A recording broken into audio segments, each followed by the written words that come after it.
अस्सलामुअलैकुम, मेरा नाम है ईलिया ज़हरा और मुझे आज जॉइन कर रही हैं senator Sheri Rahman, who needs absolutely no introduction. Thank you so much for joining us today and it's such a pleasure. हम आपसे आज बात करेंगे जो आप तो यूजुअली टॉक शोज में बातें करती हैं about what is happening between and federal government, वो तो आप यूजुअली करती रहती हैं और सेनेट में भी आप करती हैं, so we are not going to discuss that. This is going to be something different. हम आपसे पूछेंगे कि आपकी एज वुमन पॉलिटिशियन जो है, और कंसिडरिंग दैट पाकिस्तान के अंदर जो है मिसोजिनी जो है वो इतनी ज्यादा कॉमन प्लेस है और इसके बारे में लोगों को पता भी नहीं है कि क्या होती है मिसोजिनी और ये क्यों गलत है. उनको अगर बताएं कि आपने ये सही बात नहीं की तो वो नहीं समझते. तो you as woman politician, what do you think are some of the difficulties and challenges you face, और आपने इतने ज्यादा प्रो वुमेन बिल्स भी पास किए हैं, तो just briefly tell us about the challenges you as a woman parliamentarian face. शुक्रिया। देखिए, ख़वातीन के हवाले से जो पार्लियामान में मुश्किलात का सामना होता है, वो तो हर सतह पे होता है और बार बार होता है. मतलब आप समझते हैं कि एक दफ़ा आपने कोई अपनी साख इस्टेब्लिश कर ली है या आपने अपनी कोई रेपुटेशन बना ली है एज अ सीनियर लेजिस्लेटर, तो वो तो बार बार चैलेंज होती है इस बुनियाद पर कि आपका जेंडर क्या है. जहाँ तक मिसोजिनी है वो हर तरफ है, इसमें कोई दो राय नहीं है. मगर एक बात मैं जरूर कहूंगी कि आप अगर काम करें और बहुत डट के काम करें और मर्दों से डबल काम करना पड़ता है, तो वो तो माना जाता है, वो सराहा भी जाता है, वो रिकग्नाइज भी किया जाता है. और तीसरी बात ये में हो वहाँ उधर से एक्सपीरियंस उधर से डिफाइन होता है. अगर आप राइट विंग पार्टी में हैं या इस तरह की सेंट्रिस्ट पार्टी में जहाँ बिल्कुल कोई पॉलिसी फोकस नहीं हो खवातीन के हवाले से, औरतों के हवाले से, तो फिर मसला होता है. और मैं आपको बताऊंगी वो किस तरह के मसले होते हैं. लेकिन मुझे 20 साल हो गए सियासत में मसलन, तो अब मेरे लिए तो इतना मसला नहीं होता. मगर यंग पार्लियामेंटेरियंस को मैं देखती हूँ, बहुत स्ट्रगल उनकी होती है और वो चुप सी हो जाती हैं जब उन पर कोई तासुब की बात की जाए या उनकी उनके कपड़ों के हवाले से बात कर दी जाती है बजाय इसके कि उनके काम के हवाले से हो. और फिर मैं अक्सर कुछ भी बात तो मैं अक्सर बेशतर उसमें फिर वो तंबी करती हूँ सीनियर सियासतदानों को कि आप उसे बच्ची ना कहें, वो काम कर रही है और उनको उनका स्टेटस और इज्जत दें, उनको रिस्पेक्ट दें एज अ प्रॉपर पार्लियामेंटेरियन. तो फिर इस तरह का बार बार करना पड़ता है. खुद मैं देखती हूँ लड़कियों को अक्सर हौसला नहीं होता. मुझे तो बहुत लड़ना पड़ा, लेकिन मेरा एडवांटेज ये था कि मैं पीपल्स पार्टी में थी और हूँ. और उस वक्त से शुरू वक्तों में तो मोहतरमा शहीद की बहुत सरपरस्ती थी, मेंटरिंग थी, तो उससे भी बहुत फर्क पड़ा, जबकि वो होती यहाँ नहीं थी. लेकिन ये सारे सामने बैरियर्स होते हैं. मिसोजिनी का आपने पूछा, मिसोजिनी तो बहुत ज्यादा है और वापस आती है बार बार. आप समझते हैं कि जी खत्म हो गई है, कम हो गई है, लेकिन नहीं, ये अच्छी अच्छी जगहों में वापस आती है. आपको और औरतों को बार बार वही अपना रुतबा मनवाना पड़ता है. मतलब you have to reinvent your gravitas all the time. ठीक है. अच्छा, मुझे याद है कि जब नेशनल असेंबली का सबसे पहले सेशन हुआ था, जब लोग ओथ ले रहे थे, तो स्पीकर असद कैसर जो हैं, वो जब आते थे लोग उनसे ओथ लेने के लिए, सारे पार्लियामेंटेरियंस, तो he would stand up to greet them. But जब वुमेन पार्लियामेंटेरियंस आती थी तो तब वो नहीं खड़े होते थे. तो आपने कॉल आउट किया उनको कि ये सही कल्चर नहीं है. तो विच वाज रेयर, क्योंकि हम देखते तो हैं ऐसी चीजें, कैजुअल मिसोजिनी हो रही होती है, लेकिन कोई उसे पॉइंट आउट नहीं करता. तो यू थिंक कि इसे कॉल आउट करने से, पॉइंट आउट करने से डिफरेंस बन सकता है, उन लोगों को पता चलेगा कि ये कोई चीज होती भी है, ये क्योंकि अगर गलत. कॉल आउट ना करे एरिया तो फिर और भी बुरी बात है. अच्छा नहीं लगता हर चीज पे, छोटी छोटी बात पे कॉल आउट करें. मगर मेरी नजर में ये छोटी बात नहीं है. आपने नोटिस किया ना, आपको लगा ना कि ये छोटी बात नहीं थी कि मेरा दर्जा और किसी मर्द का, वो नौजवान हो, बिल्कुल अलग हो. मैं तो ओथ नहीं ले रही थी, लेकिन मैं उस वक्त लीडर ऑफ अपोजिशन थी और मैं कह सकती हूँ क्या फायदा मेरा इस तरह सीनियर रुतबे पे पहुंचना और मैं दूसरी खवातीन की इस तरह मैं देखूं कि उनको डिस्पैरेज किया जा रहा है, उनको मिसोजिनी का निशाना बनाया जा रहा है या कोई ना कोई उनकी हतक हो रही है. हतक तो चले, लेकिन ये तो हो रहा है कि उनका स्टेटस वो नहीं है जो मर्दों का है और वो बगैर सोचे बगैर सोचे वो उन्होंने अपनी रिवायती अंदाज में ये कहा। तो मैंने कहा आप इसको सोचना पड़ेगा, आप यू हैव टू रीड। फिर उन्होंने खड़े होने का एक शुरू किया तरीकेकार, और वो सबके लिए खड़े हुए। लेकिन जब मैं पहली दफा एमएनए बनी थी तो हमने तो पूरे हाथ मिलाए स्पीकर से। वो शायद आउटगोइंग इलाई बख्श कुमरो थे मेरे ख्याल में। तो वो तो उनका एक अलग ट्रेडिशन है। तो डिपेंड्स आप किस पार्टी से हैं, क्या आपका शऊर है, आपने कितनी बेदार है वो शऊर के नहीं, आपकी क्या बैकग्राउंड है, इन चीजों से और आपके सियासी माहौल से भी बहुत फर्क पड़ता है। मुझे तो ये याद भी नहीं थी बात, लेकिन अच्छा है आपने याद दिला दी कि इस तरह के वेरी बहुत सारे, इम्पोर्टेंट। इस तरह के इतने होते हैं एरिया में, आपको क्या बताऊं। इतने ऐसे सब सिचुएशंस होते हैं ऑलमोस्ट डेली कि मुझे कहना पड़ता है, और वो लोग कहते हैं भाई चलिए ड्रैगन लेडी आ गई, अब वो हमें सुनाएंगी, उस्तानी आ गई, उस्तानी कह देते हैं। मैंने कहा जो भी कह लें आप, आंटी कह लें, अब मुझे सब आंटी कहते हैं, मुझसे बड़े लोग। क्योंकि मैं I am always telling them of, ऐसे जो भी आपको मेरे लिए रोल किरदार नजर आ रहा है, आप जब संभालें, मुझे कोई मसला नहीं है। लेकिन आप ये जो काम है नहीं करेंगे और अपना रवैया खवातीन के हवाले से बदलेंगे। सब बिलावल भुट्टो जरदारी नहीं होते तो बहुत सारे लोगों को so this brings me to another question कि ये आपने जैसे कहा कि आपकी पार्टी में ऐसे है, ये इस तरह की ट्रेडिशन है because of Benazir Bhutto of course, और वैसे भी आपके जो लीडर्स हैं उनकी एक रही है, क्लियर पॉलिसी रही है। बिलावल भुट्टो ने भी हमेशा से क्लियर स्टैंड दिया And है। after Benazir Shaheed, he is like that. He just says कि अगर दो खवातीनों पे, he prefers to pick the woman to do the job. There is a positive affirmative action, unsaid affirmative action in the PP. Zardari साहब में भी ये था, उनकी बीबी शहीद की शहादत के बाद जब BISP प्रोग्राम बन रहा था, मैं आपको यकीन दिलाऊंगी, छोटी कैबिनेट मीटिंग में, हम कितनी कैबिनेट मीटिंग में बैठे थे, 4 वजीर और वजीर आजम, कि ये इसको रोल आउट करना है। और जो ब्यूरोक्रेसी थी वो एक्सेप्ट नहीं कर रही थी कि खवातीन हाउस होल्ड हेड्स होंगी। पहले तो उन्होंने कहा हम नहीं मुंतकिल कर सकेंगे, पोस्ट ऑफिस नहीं कर सकेंगे। मैंने फिर ज़राइर साहब को फोन किया, मैंने कहा सर ये नहीं मान रहे।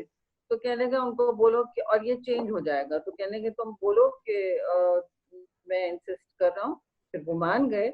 और पहला जो मैं आपको यकीन दिलाऊंगी, जो पुराने ट्राइबल एरिया से पहली औरत ने जो विड्रॉल किया वहां से किया है, जो वो कहते थे नहीं होगा, मतलब वहां पहुंची, जिस पोस्ट ऑफिस तक वो पहुंची, वो उन्होंने अपना एफर्ट किया और शी बिकेम द, उनका आईडी कार्ड फिर बना इस वजह से, तो उनकी शनाख्त भी एक क्रिएट हुई। और फिर वो उस इलाके में एक इनकम अर्नर उनके हाथ में था, चाहे उनको पावर नहीं मिला उसकी वजह से, लेकिन एक उनकी शनाख्त बनी, उनकी पहचान बनी, घर से बाहर निकली और उन्होंने अपना एक शहरियत का फर्ज अदा किया ना।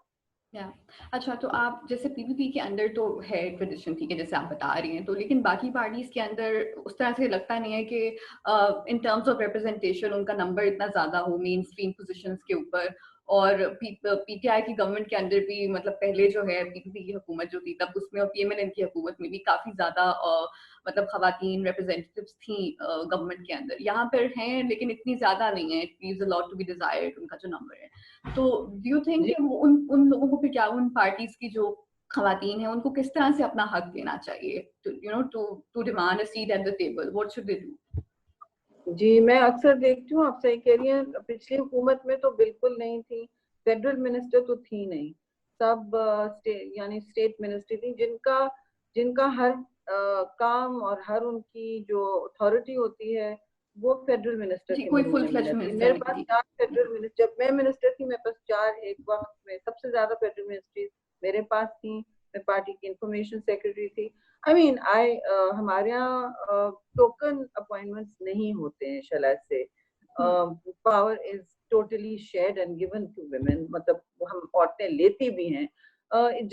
which brings me to the situation, speaker भी हमारी थी, चले आप कह सकते हैं वो एक protected position, red carpet position थी। फिर फॉरेन मिनिस्टर, वो भी एक सर्टेन स्टैचर होता है उनका, उनके पीछे सारा फॉरेन ऑफिस होता है। लीडर ऑफ ऑपोजिशन तो is down in the pit, मतलब आपको सबके साथ रोज बार्गेन करना होता है, ये वोट चाहिए, ये इंसानी हकूक का है तो उस पर ना होती है, बड़ा अपने लिए भी वोट्स देना आसान नहीं होता इस किस्म के माहौल में। लेकिन आपने जो कहा ना कि ये क्या कर सकती हैं, देखें बहुत सारी खवातीन को मैं कहूँगी खुद लड़ाई लड़नी पड़ती है। अगर आपको पार्टी नहीं दे रही है, या मैं तो ऐसा करती हूँ कि अगर कोई इत्तेफाक से भी स्किप हो जाए मीटिंग में और मुझसे पूछा ना गया हो कि आप अपनी राय दें, तो मैं इंसिस्ट करती हूँ कि मैंने देनी है। और मालूम है कि दिस गेट्स एग्जॉस्टिंग, हाँ, लेकिन ये करना पड़ता है। मतलब उस दिन हम एक मीटिंग में बैठे थे, किसी मिनिस्टर ने कहा कि वो लड़की नहीं है, मैंने वो नोट्स ले रही थी, मगर इतनी भी नहीं है, 2-3 साल हो गए हैं, सब एक पहचान है, एक नाम है, ठीक है पहली दफा होगी, लेकिन शी इज देयर किसी काम से ना, उनकी पार्टी उनको लेके आई है, बार बार वो अच्छा बच्ची नोट्स ले लेगी। मैंने कहा यू स्टॉप। yeah. किसी ने कुछ नहीं कहा, उनकी पार्टी भी उनको इस रोल में एक्सेप्ट कर रही थी, हुकूमती अराकीन भी इस तरह बात कर रहे हैं, Because they don't realize ना डिमोनेशन कि ये के कैसे जो गलत अपने। है। Yeah. तो I had to keep saying, I said नहीं। अब वो चुप रही, उसने नहीं कहा, उसने बाद में मुझसे कहा थैंक यू। मैंने कहा बेटा मैं अक्सर और बेशतर कमरे में नहीं होंगी, you have to speak up for yourself, you have to fight this fight. और दूसरी खवातीन से कहें, दूसरी औरतें आपको करेंगी सपोर्ट, अब 10 में से 6 करें तो अच्छी बात है, कोई बात नहीं, 4 नहीं करें, एक भी करें तो आप उसके साथ मिलके आगे बढ़ें और अपने मेल एलाइज भी ढूंढें। हमारी पार्टीज में जैसे होते हैं, बिलावल भुट्टो हैं चेयरमैन हमारे, वो तो बिल्कुल ही एक्सट्रीम पे हैं। Even mister Jadai, then they used to be Aitzaz Hasan, उन्होंने तो हमेशा हर बात में वो लाते थे कि तो फिर इस ये अगर इस तरह की मीटिंग है तो इसमें शरी बीबी क्या करेंगी, इसमें नफीसा बीबी क्या करेंगी। He used to always bring it up, and I really miss him in the parliament. लेकिन हैं हमारे यहाँ इस तरह के लोग Yeah. जिनकी पुरानी नजरियाती ट्रेनिंग है और उस नजरिया का हिस्सा है ये। Hmm. So you think that speaking up is important, और अगर आप करना शुरू करेंगे तो हम we can go, we crucial. can just hope के change आएगी इसके अंदर, इस attitude में और इस mindset में. So speaking of male allies, Bilawal Bhutto has been very supportive of the whole women cause, and he also supported the Aurat March, और काफी इस तरह की वो progressive positions लेते हैं जो शायद mainstream politicians दूसरे नहीं लेते. तो कुछ लोग कहते हैं कि आपका भी काफी रोल है उनको ये सारा कुछ बताने में और उनको फोर्स करने में कि वो लें, तो हाउ ट्रू इज दैट? नहीं, मेरा इतना रोल नहीं है जितना उनकी वालदा का है। उनका एक असर व वसूख है, उनकी एक लेगेसी है जो जाहिर है, लेकिन हौसला होता है अगर उनके साथ कोई उनकी पार्टी की पुरानी मेंबर खड़ी हैं जो वाइस प्रेसिडेंट हैं, जिनकी सीनियर ओहदे हैं, जो कह रही हैं कि ये ठीक है, या मैं आप जैसे लोगों को मिलवाऊं या कोई शनाख्ती रेफरेंस दूं, मैंने ये इतने लोग हमारे साथ किस किस स्ट्रगल में रहे हैं, जमहूरियत की स्ट्रगल में रहे। तो ये चीजें बहुत अहम होती हैं और हम बल्कि उनका हराबल दस्ता बनते हैं अपनी जाती और सियासी कैपेसिटी में। और हमेशा आगे बढ़ने के हवाले से हम ना सिर्फ तहफ़्फ़ुज़ देने के लिए, लेकिन एक सुतून बन के इस किस्म के मूवमेंट का नजरियाती, सियासी और बहुत अहम पब्लिक सपोर्ट देते हैं। और ये बहुत जरूरी है। मूवमेंट्स फिर एक तरफ चले जाते हैं, कोने में रह जाते हैं, सिविल सोसाइटी फिर चंद लोग होते हैं, इकट्ठे होते भी हैं तो उनकी फिर आवाज आगे तक नहीं पहुंचती ना कोई। चलिए मीडिया में एक दिन गुजर जाता है, कंट्रोवर्सी भी हो जाती है, बड़ी बातें भी हो जाती है, लेकिन उसके आगे कोई कदम नहीं होता। और इसी वजह से मैंने विमेंस मूवमेंट से सियासत ज्वाइन की कि जो मेरे गोल्स थे मुझे नजर नहीं आ रहे थे, कि एक्चुअली जर्नलिज्म से बाद में मैंने की, मुझे नजर नहीं आ रहा था बहुत कुछ चेंज होते हुए। तो मैंने कहा हम किस तरह करेंगे, तो वो सियासी तंजीमें ही करती हैं। और उस वक्त मोहतरमा शहीद बहुत सब सिविल सोसाइटी के साथ जुड़ी होती थी और वो सबको कहती थी कि आप लोग आए और हम ही एक ही मूवमेंट का हिस्सा बने। तो ये तो बहुत अहम काम है और ये हमारी उतार चढ़ाव, हमारी सोच, हमारी जो एक पॉलिसी फॉर्मुलेशन होती है, हमारे नजरिए, उसका एक पब्लिक पॉलिसी कॉन्वर्सेशन होता है, ये हमने मेंटेन करना होता है। अभी अभी भी मसलन हम प्रोग्रेसिव इकोनॉमिस्ट के साथ काम कर रहे होते हैं और बहुत क्लोजली कर रहे होते हैं जो लेफ्ट के हैं। वो हमारी इकोनॉमिक पॉलिसी के साथ जुड़े हुए होते हैं, तो we work with civil society. क्यों हम वैक्यूम में नहीं काम कर सकते, अपना एक एको चेम्बर हमें नहीं बनना चाहिए। और जदीद मूवमेंट्स और नई जो हवा चलती है जिसे कहें, उसका तो बिल्कुल हमें हिस्सा होना चाहिए और उनको सपोर्ट करना चाहिए। ठीक है। अच्छा, तो जो हमारी इस वक्त फेमिनिज्म पाकिस्तान के अंदर जो नई वेव आई है उसके बारे में आपसे भी पूछूंगी। उससे पहले quickly if you can tell me about जो पाकिस्तान अनफॉर्चुनेट प्रैक्टिस है, रिलीजन कार्ड का इस्तेमाल किया जाता है और काफी मेन स्ट्रीम पॉलिटिशियंस हैं, कुछ अभी रिसेंटली कुछ मिनिस्टर्स हैं जिन्होंने ये बिगेटरी प्रैक्टिस की। तो बिलावल भुट्टो ने तो इसके ऊपर स्टैंड लिया था पहले, जब वो चल रहा था, मौलाना फजलुर रहमान का धरना चल रहा था। उन्होंने कहा था कि वो ऐसी किसी एफर्ट का पार्ट नहीं बनेंगे जिसमें पॉलिटिकल ओपोनेंट के खिलाफ रिलीजन का इस्तेमाल किया जाए। लेकिन अभी हम देख रहे हैं कि ये अहमदी कमीशन, माइनॉरिटी कमीशन का जो इशू हुआ जिसमें अहमदीज की इंक्लूजन की बात आई, तो उसके ऊपर जो है वो एक पूरी उसी तरह से हेट्रेड की कैंपेन शुरू हो गई और मिनिस्टर्स ने भी हेट स्पीच की अहमदी कम्युनिटी के खिलाफ। तो ये कितना जरूरी है कि इसको लोग यूजुअली इसको मतलब उस तरह से कंडेम नहीं करते हैं, एक दो पॉलिटिशियंस के अलावा हमें कोई नहीं कहता कि हेट स्पीच आपने गलत किया, इवन दो हमें पता है कि एग्जांपल्स हैं कि हेट स्पीच से असल में वायलेंस होता है, रियल लाइफ के अंदर भी उसके कॉन्सिक्वेंसेस निकलते सही हैं। कह रही। या सो हेट व्हाट। स्पीच से आगे बढ़ती है जो मज़ामती एक अमल है, उसके बाद फिर माशरे में बिल्कुल आप सही कह रही है, वायलेंस बढ़ता है, उसको जगह मिलती है, दबाव मिलता है। और जहाँ तक ये जो आपने कहा मिनिस्टर्स ने बातें की अहमदी के खिलाफ, देखिए जो भी है पाकिस्तान का शहरी है, उनकी शनाख्त पहले उनकी शहरियत है, उनकी नेशनलिटी है, उनकी सिटीजनशिप है और उनके हुकूक उसमें बिल्कुल मुंजमद हैं। और आइन और हम सब जो हैं, हमारा सिस्टम ये इनका हुकूक का जामिन होता है। तो ये बातें तो बिल्कुल कंडेमनेबल हैं। और ये कहना कि हमने इसकी मजम्मत नहीं की, करते हैं और मुस्तकिल करते हैं। और बेटा बहुत सारे लोग इसलिए भी नहीं करते हैं क्योंकि वो माहौल ऐसा बन जाता है जहाँ लोगों को टारगेट किया जाता है, कुछ सॉफ्ट टारगेट बन जाते हैं, सारी जिंदगी बन जाते हैं, उनकी जानें खतरे में पड़ जाती हैं। तो ये लोग अपने आप से समझौता करते हैं, अपने हालात का जबर यही है। लेकिन मैंने तो हमेशा कंडेम किया है, बिलावल भुट्टो ज़रदारी ने भी हमेशा कंडेम किया है, पीपल्स पार्टी ने हमेशा कहा है कि सबकी शहरियत हमेशा किसी भी चाहे वो मजहब का हो, रंग का हो, नस्ल का हो, जिन्स का हो, वो तो शहरियत तो बराबर होनी है और इसमें कोई तफरीक नहीं। या एब्सोल्युटली। तो इसके अलावा जो है मुझे और आई इसमें कैन फिर नॉट हेल्प तहफ़्फ़ुज़ बट भी आस्क। देना होता है लोगों को।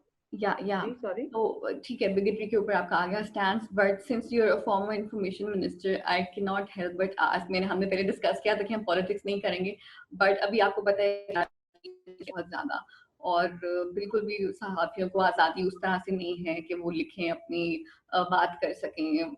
हम पूरी तरह से एक्सप्लेन भी नहीं कर सकते कि किस तरह की सेंसरशिप हो रही है। तो वो आप उसके बारे में आपको क्या लगता है कि will this change any time soon, because ये तो एक बहुत ही डिप्रेसिंग टाइम्स है हमारे लिए सहाफियों के लिए। So as a former journalist बिल्कुल। And as a former information. सहाफत बेटा, सहाफत जो है वो जमहूरी कदरों से बिल्कुल जुड़ा हुआ है। अगर आपका गला घोटा जा रहा है या सहाफी जो हैं सच से बहुत दूर ले जाए जा रहे हैं और उनकी आवाजें, उनके लफ्ज सील किए जा रहे हैं, तो फिर इसमें जमहूरियत भी ठंडी पड़ जाती है और इस पर एक कारी जर्ब लग जाती है। इसमें कोई दो राय नहीं है, ये चोली दामन का साथ होता है। ऐसा हो नहीं सकता कि हम कहें कि जी मुल्क में जमहूरी सियासत का बड़ा फरोग हो रहा है और एक तरफ जो मीडिया है और प्रेस है वो बिल्कुल ही अपने हाथ वापस जंजीरों में, अपने आप को समझता है कि जंजीरों में है और उसकी बहुत सारी वजूहात हैं। और कभी कुछ ढकी छुपी वजूहात हैं, कुछ सामने हैं।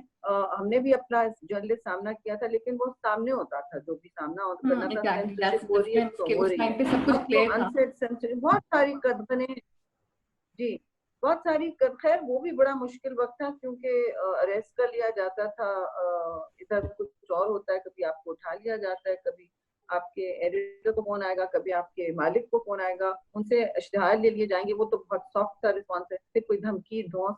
देखिए ये जो हालात हैं, ये दुनिया जो राइट की तरफ जा रही है, अल्ट्रा नेशनलिज्म की तरफ, इनमें ये बहुत ही सख्त मैं समझती हूँ मसला बन गया है कि अथॉरिटेरियनिज्म को बड़ी हवा मिली हुई है और लोग समझते हैं कि लोगों की आवाजें दबा के या अल्फाज हटा के सेंसर करके कोई हम हकीकत को छुपा लेंगे तो ये बहुत बड़ा मुकाबला है। ठीक है, आपके और ख्याल में जो इसमें जी आपके टाइम पर जो क्या जब जनरल ज़ियाउल हक के टाइम पे ऑब्वियसली ज्यादा वो इसी तरह से था, आपको लगता है कि तब ज्यादा डिफाइंस थी सहाफियों की तरफ से, ज्यादा वो यूनाइटेड थे in in you know fighting against that, against dictatorship, और मतलब अब जो है वो उसी तरह जी से बेटा, उस काफी। वक्त तो बहुत सख्त इत्तेहाद, उस वक्त बहुत दूसरी नौयत का इत्तेहाद था, क्योंकि जो एक आध दो तीन पीपल्स पार्टी होती थी सफे सामने, हरावर दस्ता, फिर जर्नलिस्ट, लॉयर्स, प्रोग्रेसिव जो भी राइटर्स वगैरह थे, प्रेस क्लब्स थे, उनका ये हाल नहीं था जो अभी है। मतलब वो बिल्कुल सेंटर्स होते थे of resistance to martial law, और वहां से तहरीक चलती थी, सब कुछ वहीं से होती थी। और सूरत हाल काफी फर्क थी। लोग फिर अपने आप को एक वाज़े सिचुएशन में समझते थे ना। और बिल्कुल। ऐसा नहीं था कि आपके बहुत सारे सीनियर कॉलीग्स और आधा प्रोफेशन कहीं और चला गया हो, कि वो होते थे, जाहिर है होते थे।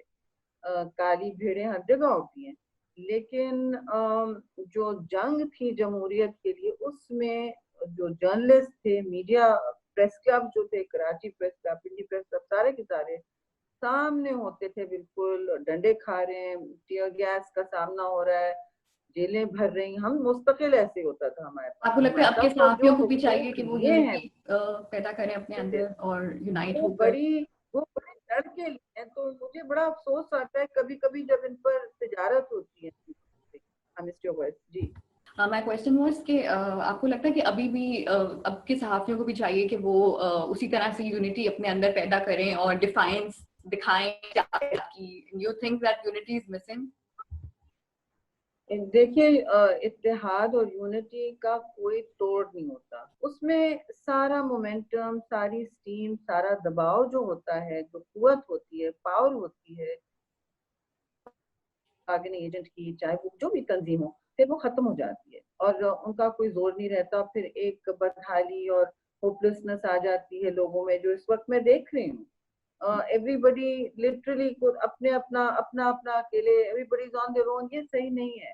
ठीक है, किसी पर हमला होता है, वाजे हमला होता है, तो बहुत सारे लोग आवाज उठाते हैं, और ये बहुत अहम बात है, आवाज उठाना एक दूसरे के लिए बहुत, चाहे आप उनकी सियासत में बिलीव करते हो कि नहीं, चाहे वो आपके साथ सही तरह से पेश भी नहीं आए हो, आपको इससे आगे देखना होता है, अपने नजरिए की बात करनी होती है, और एक उसूल की बात होती है। उसूल ये है कि मुश्किल वक्त में जब किसी पर कोई दर्द लगी हो या कोई जोर या दबाव डल रहा हो, तो आप उसके लिए आवाज उठाएं, और ये हम सब के लिए बहुत जरूरी है। किसी भी जमहूरी माशरे में ये उसके इस आवाज उठाए बगैर काम नहीं चलता। एब्सोल्युटली। अच्छा, अब मैं आपसे बस आखिर में एक सवाल करूंगी, जो हमने पहले हमारी जो मेन टॉपिक था हमारी डिबेट का, वुमेन इन पॉलिटिक्स। तो अभी जो यंग जनरेशन फेमिनिस्ट की आ रही है, औरत मार्च भी हर साल होने लग गया है कुछ सालों से, और पहले जब इस तरह से इतना वो नहीं था, दे वर नॉट दैट आउटस्पोकन, अब वो अपनी जो है आवाज उठा, और उसका पता भी चल रहा है कि कैसे फाइट करना है, और वो हो रहा है अब। लेकिन सोसाइटी में एक्सेप्टेंस उसके लिए नहीं है। हमारे जो है टीवी के ऊपर जो मेन स्ट्रीम डिस्कोर्स है वो यही है कि ये तो गलत है, ये आप वल्गैरिटी फैला रहे हैं, फहाशी फैला रहे हैं, बाहर निकल के आप मेरा जिस्म मेरी मर्जी नहीं कह सकते, आप इस तरह के नारे नहीं लगा सकते। तो ये इसका आपको क्या लगता है कि how successful is this going to be, this movement, और ये जो डिस्कोर्स है क्या ये ठीक हो जाएगा? इनको क्या समझ में आएगा कि ये these women should be allowed to speak up and to reclaim the public spaces, और देखो जो बेटा, वो दीज विमेन तो कोई बात नहीं हुई, दीज विमेन तो कोई बात नहीं हुई, हम सब हैं इसमें, और अलग अलग आवाजें हैं, अलग अलग बातें हैं, अलग अलग स्लोगन हैं। इसमें जो भी है, एक इत्तेहाद फ्रेम करना है, एक पूरा जनरेशन गुजरा है। आपकी कुव्वत इतनी बड़ी होगी जब आपके पास कोई इत्तेहाद होगा, और अगर नहीं होगा, अगर सब आपस में लड़ रहे होंगे, तो फिर आपका सब कुछ जो मोमेंटम है, फोर्स है, वो डाइल्यूट हो जाएगा। तीसरी बात मैं कहूंगी, इसमें कोई एंड गोल्स भी होने चाहिए कि आप इस मूवमेंट से हासिल क्या करना चाहते हैं। अपने से जो कम जो जो खवातीन हैं, वल्नरेबल खवातीन हैं, अपने से कम प्रिविलेज जो खवातीन हैं, जो अशराफिया का हिस्सा नहीं है, जिनके पास एजुकेशन तक रसाई नहीं है, तालीम बहुत दूर की चीजें हैं उनके लिए, फैसले करने का कोई वो नहीं है, ना हौसला है ना उनको इजाजत है। तो इन खवातीन को जो खेतों में, फैक्ट्रियों में और घरों में चक्की पीसती हैं, हर किस्म की मेहनत की, तो और अब बगैर हुकूक के, इनके लिए हमने बहुत कम किया है। अभी भी मिनिमम वेज नहीं है, बहुत सी चीजें हैं, वो एक अलग डिस्कशन है। लेकिन इनके लिए जब हमें एक दूसरे के लिए आवाज नहीं उठाएंगे और कोई अहदाफ जो हैं उन्हें नहीं सामने ले जाने, आगे ले जाने की कोशिश करेंगे, तो फिर वो फिजल आउट हो जाएगा। जितना भी आपने अपना असर वसूख बरूए कार लाए, इतना आपने काम किया, बातें की, लोगों का शऊर बेदार किया, एक डिबेट शुरू की, चाहे जिसमें लोग अग्री करें ना करें, डिबेट शुरू करना बहुत बड़ी चीज है और मैं बिल्कुल आफरीन पेश करती हूँ किया है। तो ये बातें की हैं, आपके सबने जनरेशन ने बहुत कुछ किया है, लेकिन वो तीन चीजें याद रखें, build links with the older generation, जिन्होंने बड़ी कीमत अदा की और जिनके पास तजुर्बे का बहुत एक सरमाया है, एंड आपस में यूनिटी। नंबर 2, वो इसका कोई मुतबादिल नहीं है। अगर आप चाहते हैं कि इस मूवमेंट का कोई वसूल हो और आपको संजीदा एक तंजीम समझा जाए या मूवमेंट समझा जाए, और तीसरा जाहिर है ये कि आपके कोई ट्रांसलेटेबल एंड गोल्स हों जिनको आप हकीकत में जमीनी हकीकत बनाना चाहते हैं। वो आप जिस तरह करें, आप पार्लियामेंटेरियन से रुजू करें, उनके साथ अपना एजेंडा जोड़ें, वो बहुत आसान है, इतना कोई मुश्किल नहीं है। हम जैसे लोग बैठे हैं और हम एजेंडा जोड़ते हैं आपके साथ, तो हर चीज शायद पॉसिबल नहीं हो, लेकिन हम जो अचीवेबल गोल्स हैं उसमें आगे बढ़ सकते हैं। आखिरी बात ये कहूंगी, आप मुझसे इंफॉर्मेशन मिनिस्ट्री की बात कर रही थी, मैं वापस आना चाहती हूँ उस इशू पर कि जो आजकल सूरत हाल है, देखिए इंफॉर्मेशन मिनिस्ट्रीज का वक्त गुजर गया है, ये एज मिनिस्ट्रीज अब होनी नहीं चाहिए। आप कह सकती हैं कि आप खुद भी थी मिनिस्टर, तब आपको ये नहीं, बुरा मुझे नहीं याद है लगा। आपने कहा था कि आपने भी प्रपोजल दिया था कि इसको नहीं होना चाहिए, मैंने डिसॉल्व हो तो चुका। बिल्कुल रिजाइन कर देने से पहले बहुत लंबा प्रपोजल, आज तक तो मेरे लैपटॉप पे होगा कहीं, और वो डीजी भी मौजूद हैं, वो अब रिटायर हो चुके हैं, वो सारे ब्यूरोक्रेट्स हैं जिन्होंने देखा है कि इस तरह कर सकते हैं, स्पोक्समैन हो सकते हैं मिनिस्ट्रीज के, और ये जो कंट्रोल हम एक्सरसाइज करते हैं मीडिया पे, उसका कोई फायदा नहीं होता। आप जैसे लोग खड़े होके कहेंगे कि ये हो रहा है, और उससे हमारी और सुर्खी होती है, हुकूमतों की और रियासतों की फिर सुर्खी होती है। और वो जो जिस जिस जो जो आप जो मकसद होता है हुकूमत का कि हम वो स्टोरी दबा दें या कोई बेहतर स्टोरी करवा लें, वो उसका हासिल नहीं होता, उससे हासिल होता है गुडविल से। आप एक अपना मैनेज करके रखें, अपना प्रोफाइल अच्छा रखें सबके फोन का जवाब के लो, there is no substitute for human contact, और आप एक अपनी जो जमीन पे आप कर रहे हैं वो सही करें। अगर आप मीडिया पे कलगत लगाएंगे तो फिर आप पर सवालिया निशान तो जरूर उठेगा as a way of telling your story better. और मैंने इसीलिए रिजाइन किया था अपनी मिनिस्ट्री से कि अगर जिसने भी जो भी ऊंच नीच हुई है, अगर 2 दिन हुई है, 3 चैनल बंद हुए, मुझे जिम्मेदारी लेनी है, मुझे जिम्मेदारी लेनी है। अगर मैं रेलवे मिनिस्टर हूँ और 3 ट्रेन रख हुए हैं, आई बेटर रिजाइन। और ये एक मुझे अपनी हुकूमत पर कोई तनकीद नहीं करनी थी, मुझे तो बल्कि अपना हमली इस्तीफा ऑफर करना था कि I could not control that issue, तो आई बेटर रिजाइन। और मेरे रेजिग्नेशन से सब 14 तबक तो रोशन हो जाने थे कि ये फिर काम नहीं हो सकता। नहीं, और बिल्कुल ये सही है फिर कि ऐसा पाकिस्तान में ऐसे लोग बहुत कम होते हैं जो एक्सेप्ट करें अपनी responsibility, when they are not able to keep their word, तो वो बता दें कि ठीक है अब नहीं तो होगा। एलिया हकीम से कि आपने किया पीछे से आके, वो जर्नलिस्ट कम्युनिटी को और दुनिया को उससे कोई सरोकार नहीं है। एक दिन मैंने कह दिया आई एम सॉरी, कोई स्लिपेज होगी, दूसरे दिन मैं नहीं कह सकती ये बात, ये जिम्मेदारी मेरी है। The buck stops at me, I was a powerful minister, मैं कोई इरेलेवेंट मिनिस्टर में लेती नहीं हूँ अगर, और जिस दिन ऐसा होता है मैं छोड़ के चली गई। 4 मिनिस्ट्रीज एक साथ छोड़ी मैंने कहा नहीं, अब मैं काबीना में इस वक्त नहीं रह सकती।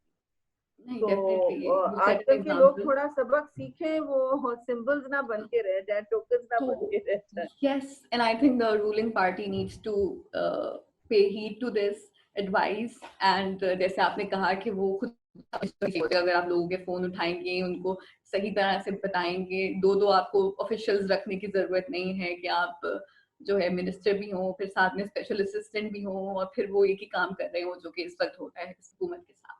So thank you so much, Sherry, for your time, and I hope the audience enjoyed this interview as much as I did.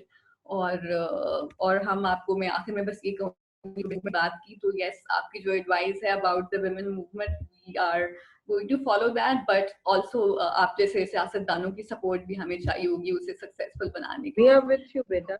नए जनरेशन के साथ हम सब हैं. Okay, thank you so much. देखने का बहुत शुक्रिया. खुदा हाफिज़.